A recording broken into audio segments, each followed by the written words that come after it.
kan Berarti gitu memang ya. harus merubah kebiasaan yang buruk menjadi yang baik supaya ini tetap bahagia seperti itu ya Pak? Iya, bahagia kan nggak tahu paling Iya, tidak iya. itu kalau Seneng lah hatinya, gitu. iya Seneng gitu, hatinya Pak itu Ustadz. nyaman. Ini kan dia nggak ada ngersulo sama Allah Taala, tidak ngerutu dengan keadaan hidupnya. Kalau itu nanti dia akan menjadi sekufu atau sudah sekufu dan tidak sekufu jadinya tuh Pak? Kan sebenarnya intinya kalau kamu itu salah satu ayatnya, umpamanya arijalu qawwamuna 'alan nisa, kamu itu pemimpin daripada wanita. Wanita itu istri loh ya. Nah, di titik itulah kamu yang ngasih nasihat, ngasih masukan, apa keluhannya, selama itu masih dalam batas-batas yang normal-normal kan bisa. Kalau ada masalah itu talang bocor, kan bisa handle. Kan gitu, tuh talang bocor, iya kan cari solusinya ini, antung ini nih. Ya, kan kalau kamu nyantai kan gini. Berarti perlu ada pelatihan pranikah seperti itu, penting juga itu kira-kira Pak Ustadz? Nah itu otaknya yang mau ngasih tahu pranikah begitu itu ya jebol nanti. Lalu itu sekian bisa sekian puluh tahun jadi satu kok suruh ngomong kan nggak bisa. Pranikah itu kan paling tidak itu ada penyakit genetik enggak. Nah, kalau orang yang tidak merasa bahagia itu ada penyakitnya nggak yang timbul? Insya Allah. Nah, di sini saya pernah nangani. Jadi orang yang merasa dirinya tidak bahagia, jadi sudah berucap atau dalam hati tidak merasa bahagia, lambat laun itu mulai ada kekakuan di jari-jari tangan, terus kaku di jari-jari kakinya seperti itu, jalannya agak susah seperti itu, insya Allah ya. Ada yang merasa tidak bahagia, itu yang kalau kaku-kaku itu memang tipikalnya orang merasa tidak bahagia, tetapi dia punya kekakuan di dalam mensikapi hidupnya. Mamanya dia tidak bahagia dengan suaminya karena mamanya ini hanya umpama ya, dia tahu mamanya suaminya itu dulu tuh seneng main perempuan, dia tahu, dia ngerti, sehingga dia nggak pernah percaya dengan suaminya, cemburunya juga kuat. Akhirnya apa? Dengan kondisi seperti itu merasa dirinya tidak bahagia dengan suaminya tersebut. Kalau ada kejadian seperti itu, apa yang dia harus dilakukan itu untuk ibu-ibu atau wanita yang sebenarnya pada saat seseorang itu tidak merasa hidupnya bahagia, itu sebenarnya ada kelenjar yang ada di dalam otak itu kelenjar itu mengeluarkan yang namanya hormon dopamin. Nah, hormon dopamin itu fungsinya adalah melenturkan semua otot, menyeimbangkan semuanya sehingga otot tidak kaku, sehingga otot itu tidak terlalu lemas dan dia stabil di situ. Itu hormon kalau dokter yang nangani namanya hormon bahagia. Gitu. hormon bahagia. Ya. Tapi kalau seorang merasa tidak bahagia itu dia kan menjadikan dirinya seperti orang tidak bahagia. Padahal kalau ditanyain dulu kamu punya suami milih nggak? Ya milih dia sendiri. Dulu kamu ikhlas nggak ditanyain? Ya kan ya ikhlas kan gitu.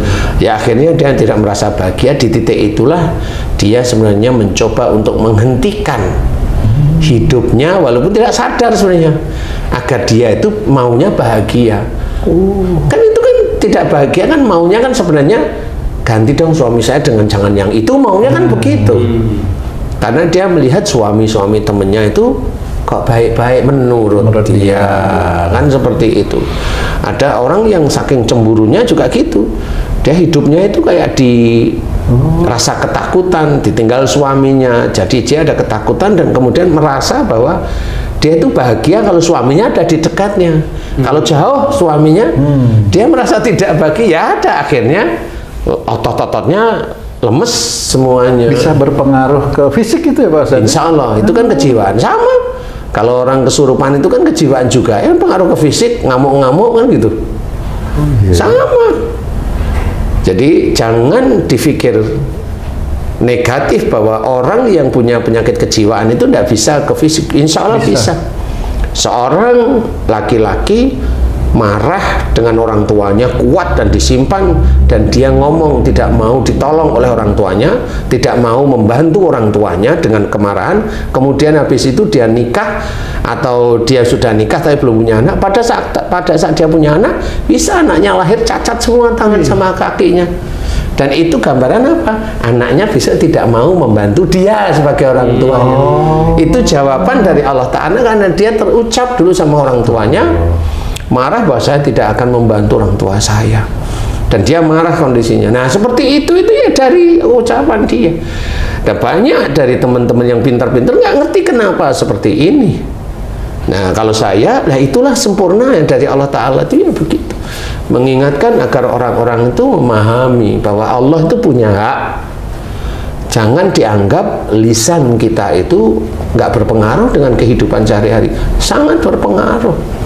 Makanya kenapa kita itu disuruh untuk berbicara yang manfaat, yang tidak manfaat enggak, kan gitu. Berbicara yang manfaat itu yang manfaat itu di jalan Islam loh ya, bukan manfaat itu nyenengin orang lain tapi bentuknya ngerayu. Nah, itu kan manfaat diri sendiri sebenarnya.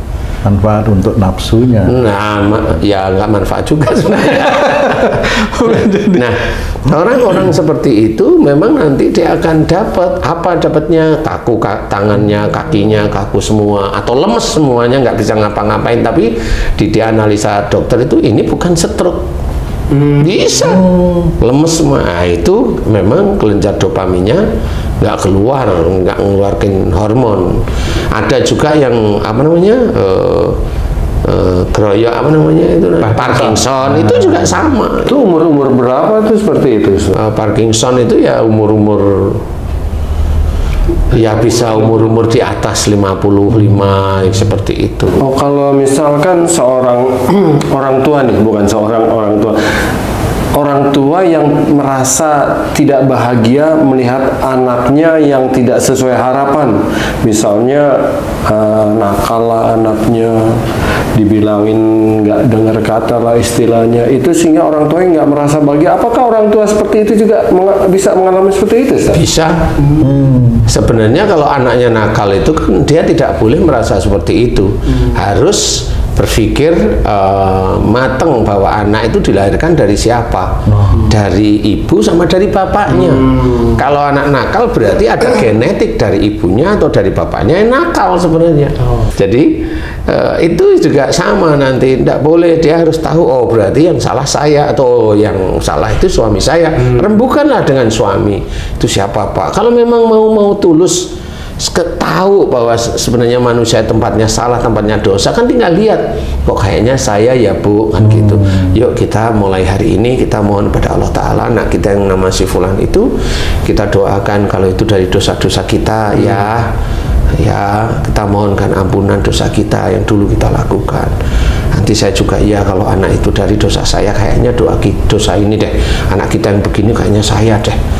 Anak dikasih tahu nasihat nggak mau, siapa nih? Nah, nggak taunya bapaknya, kayaknya saya dulu sampai sekarang pun kalau kamu ngasih tahu saya, kayaknya saya nggak pernah peduli, nggak pernah ini, marah aja maunya lah, kan akhirnya kan nurun ke anaknya. Sebagian di bapak, sebagian di ibunya. Iya ada. Nanti kalau yang males, kayaknya yang males nih saya nih ya. Kenapa? Di rumah ongkang aja kan gitu. Oh ya bener Bu, makanya kamu gemuk kan gitu.